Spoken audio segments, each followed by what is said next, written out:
all right, have fun. I'll see you later. Yeah. Nice. So if that's not a good friend and a good pacer, I don't know what is, because Yeah. he went down to Stewart's, got some pizza, and he hauled his butt all the way up to Gothics, and he met Sarah and her friend Nick, who was pacing her already for the day, and he actually ended up relieving Nick. Nick came down, met me on Lake Road, gave me a little bit of update on Sarah, and um, he and Aaron and Sarah just kind of kept going at the Great Range, and it was definitely slower than she would have liked, but she got it done, and she met us on Lake Road, and I had hiked in again with a big backpack and met her, and I actually had her roommate Matt Oakes with me, and another friend of ours, Matt Bear, was with us, and her next pacer. That we weren't sure if she was going to have pacer duty that night or not, but she came in with us. Our friend Laura, she came in, she took a nap and waited for Sarah. When Sarah came in, we determined Sarah was going to take a nap, so Laura got to go home. Uh, Matt Oakes took over and kind of started checking Sarah out, doing the top to bottom check up on her, and I started getting some food in her, giving her some shakes and some. I think she had some baby food there. She'd gone pretty hard with the Sour Patch Kids day one and day two, so um, her mouth is not loving stuff like chips. Sure. So the baby food and shakes were definitely a key cog in her diet. Um, and our friend Matt Bear just kind of hung out and cheered her on. And at that point, I think she had started to realize how many people were paying attention to this, and then he was telling her about people paying attention to it. And at the end of the day, that was, I think, a good thing for her to go to sleep with on her mind, that Hmm. she wasn't just out there walking for no reason, that it was for her, and there was a lot of people that were really cheering her on. Oh So she yeah, went to sleep. And absolutely. So many people, and I mentioned it to Sarah, just so many people that like admittedly said, I wouldn't be interested in this sort of thing normally, but for some reason I'm really interested, and so many people were following. It was fun. It was fun. What the way Sarah and Alyssa did it in a combined way made it super fun, and that helps. Obviously, that helps knowing that there's people watching and cheering you on from afar. People you definitely don't even know. Definitely cool. So yeah, I know Sarah came down that night. You guys slept off the lake road, and she said she was hurting pretty bad. Or I think it was her. It wasn't her Achilles. It was her extensors. Correct? yes, Yeah. yeah, she was in good spirits, but you could see that she was pretty sore. So at that point, we knew just getting a little bit of food in her and getting her to sleep, and some more ibuprofen, just to kind of take the edge off a little bit. And sleep was very welcomed at that point. So I think she was at the aid station awake for probably 15 minutes before she was asleep. Um, so as soon as she went to sleep, I actually got to go to sleep too. So we both kind of just slept in the woods again and got some good rest. And we both woke up about the same time. And before the alarm, actually, we both woke up, and it was pretty cold that morning. And you could tell that that was a morning where she was just really starting to feel all the miles. Um, and so we were waiting for Aaron to come in, who actually had swapped pacer duties the night before. Our friend Laura was going to do Colvin Blake dial nickel top with her that day, but Aaron ended up deciding to do them with her because he had come down the Great Range with her and just went out and slept with her in her truck at the end of the Lake Road. So it was quicker for him to get there in the morning than it was for Laura to come back. So we cut Laura free, and then I would communicate with her later as far as her going on to do the Dix range with Sarah instead of Colton Blake. But morning we wake up, get some food in Sarah, get her in a chair, all bundled up in some sleeper bags, get her feet all dressed up, get her shoes on, and at that point we kind of started to notice people walking down the road, so it didn't seem like we were out in the middle of nowhere and it was the middle of the night anymore. If there's other people out and about milling around, then we should be up doing something. And then Aaron did come and meet us, and think that was the morning her stomach wasn't feeling so great. So we ended up getting a little bit of I think ginger ale in her, and kind of just once we got her up and moving around, everything settled. And I packed up all the gear again, stashed my big bag off in the woods a little bit, and then hiked up Lake Road with them to the start for the Colvin and Blake Trail. Um, so I actually carried the Pacer pack and all their stuff up there so that Aaron could take a little bit of a break because he had just done 3/4 of the Great Range the night before, slept for probably 3 hours, and then run up Lake Road and was going to do Colvin Blake Dial Nipple Top with her and bushwhack to the Dix Range. So I carried their gear up for them, got them to put a fake smile on for me at the trail sign, took a picture, and they went on their way, and I went back out and did my other job, which was kind of update social media for Sarah as to where she was and what was going on, and of course, all of her friends and family. That was a big part of the behind the scenes, was everybody wanted to know where she was and how she was doing. Sure. So that was also part of my job, which was fun. It was really fun to see how many people were following her stories and how many people were cheering her on, and then I would kind of portray a little bit of that to her when I would see her.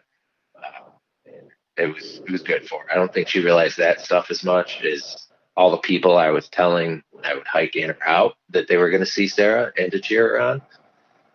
So it was always welcome to tell people, give her a hand and make sure she knows that you're pulling for her, because when you're that deep in the pain cave, anybody cheering you on a little bit really goes a long way. So, that's awesome. Love to hear that. Yeah, so that was it was a little bit of a rough start to her day, but she and Aaron had a pretty good relationship throughout this whole thing, where he knew how to kind of get her to laugh a little bit even when she wasn't feeling so great. So they made a good team. He was the best pacer she probably could have asked for at a bunch of these low points, and the other pacers all did a phenomenal job too. Aaron just he really stepped up and he took on a ton of these miles, and more than he expected to, but he took them on, and he had fun the whole time. Yeah, I mean, he did like almost 2/3 of the whole hike. So many miles just as a support staff there. Yeah, unbelievable. I mean, you've hiked so many miles too, in and out, and yeah. But okay, so she was in a little bit of pain this day. And it's like, obviously your body's going to be hurting no matter who you are at this point. But she had wrapped her quad going up to Colvin, and she started to have some pretty bad quad pain this day, as I recall. Yeah, the compensation in her leg for her one foot, it kind of created a knot in her quad. We tried some different motions on it to kind of try and get it to loosen up a little bit, which seemed to help a little bit, and they helped with her knees. But Aaron had a wrap that he was trying to use to try and get the knot out of the quad. Instead, it just kind of hung tight. At that point, we decided that she just had to live with it. There wasn't much she could do. As long as she could keep walking, that was what mattered. There was never any discussion about not walking anymore. She was just saying, "Oh, this is bothering me now." That's just the way she is. No matter what she's doing, she knows what's within reason of pain and when something's wrong. So we all trust her judgment in that. I actually talked to her the day she broke her ankle last year. She called me when it happened, and she said she thought it was broken. And I talked to her for a little while, and next thing you know, she did it 3 miles on a broken ankle. So she's got a pretty good tolerance for pain. And so I trusted her judgment throughout the whole thing, whether or not something was serious. If it was something that stopped her, she would have said so. But the quad pain definitely slowed her down a little bit, but then she made really good time through the bushwhack. She actually got out of it earlier than expected, so it couldn't have been that bad. Cool. And then that was the bushwhack from Dial to Dix. Yeah, she mentioned she moved well throughout that. So now up on the Dix range, this is kind of like the final push for day 4 here. So she went up Dick's, and you guys had to chase her, as I recall, right? Something about you guys missed each other or something, and then you had to like kind of chase them down and play catch up. Yeah, so I actually had I'd driven back to Saranac to take a break, see my dog, and she had a pacer that was going to go in, and we had set a predetermined location on GPS units for where Laura was going to go in and meet her, and where Aaron was going to deliver her. And Aaron had been communicating with me and Laura throughout the morning as to where they were and when they started the bushwhack. And at some point, Aaron or Sarah made a request for some sandwiches. So I said, all right, well, let's get her some sandwiches. I initially had planned on taking a nap and just letting Laura take over. But at that point, I said, well, I'll go down and I'll help because they wanted some sandwiches. And I figured we'd take some drinks and some sandwiches, make a lunch out of it. So Laura actually went and got some ginger ale and some Coca-Cola and some sandwiches from Old Mountain Coffee. And I met her at the Round Pond Trailhead. As I'm getting ready, I realized that I had run out of fresh shoes. All of my shoes were wet and hanging back at Sarah's house in Saranac, and all I had was a pair of road running shoes that were in the back of the truck. So I told Laura, I said, I'll go in with you for a little while, and then I'm just going to come out. I don't really have the right shoes for this. And right about where we got to the point where the bushwhack should have ended and our GPS coordinates should have locked up, I got a message from Sarah's DeLorme asking where we were. I messaged them and told them that we were just getting to the predetermined location. And it turns out that they were already most of the way up Dick's. So we were probably 20, 30 minutes behind them at this point, which meant sprinting up the steepest side of Dick's to catch up to them. Talk about a trail you don't want to have to run up, but yeah, sure. Yeah. So I looked at Laura. I said, all right, let's just go catch them. And at this point, I've probably slept about 2 hours since Sunday morning. It was just, it was a rough couple of days of just a lot of stuff coming up and just keep going. No, I probably slept about 5 because I had slept on Lake Road with her. So 5 hours and then charging up the backside of Dick's. I actually set new PR trying to catch her that day going up the backside of Dick's. So it was still moving well. Laura was pretty fresh, so I was chasing her, chasing Laura, and chasing Sarah and Aaron.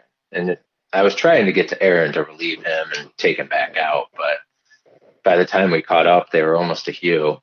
Huff. I think it's Huff. I say Huff, but I don't really know. I don't know the exact pronunciation, but I always say Huff as well. We were almost there, and I said, all right, I guess I'm doing the Dick's Range with you guys today. So, yeah, we had some sandwiches. Everybody relaxed for a few minutes. Then we continued on. So around where did you catch up to her?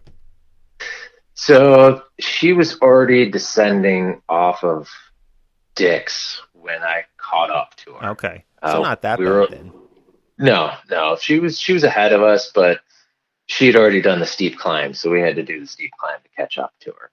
I think I made it from the base to the summit in 40 minutes, so I was moving pretty good, and was pretty tired by the time I got to the top. We were all tired, and that just kind of exacerbated it. But by the time we caught up with them, we found this flat spot, between Dick's and Hugh, and sat down, had some food, and talked about just going from there. So I called and talked with her roommate Matt at that point and coordinated a car spot for him to pick us up at the end of the Grace Herd path and shuttle us back down to the truck. So again, as we're going, fluid changes and just making audibles as we go. That was the best way to do it. And she's really lucky, and I was lucky that she had such flexible people that we could call and say, hey, can you meet us down here in a couple hours and pick us up? And everybody was great about it. And we never had any problems getting rides when we could get them. So we got up and we kept moving. we summited the rest of the Dix range and had the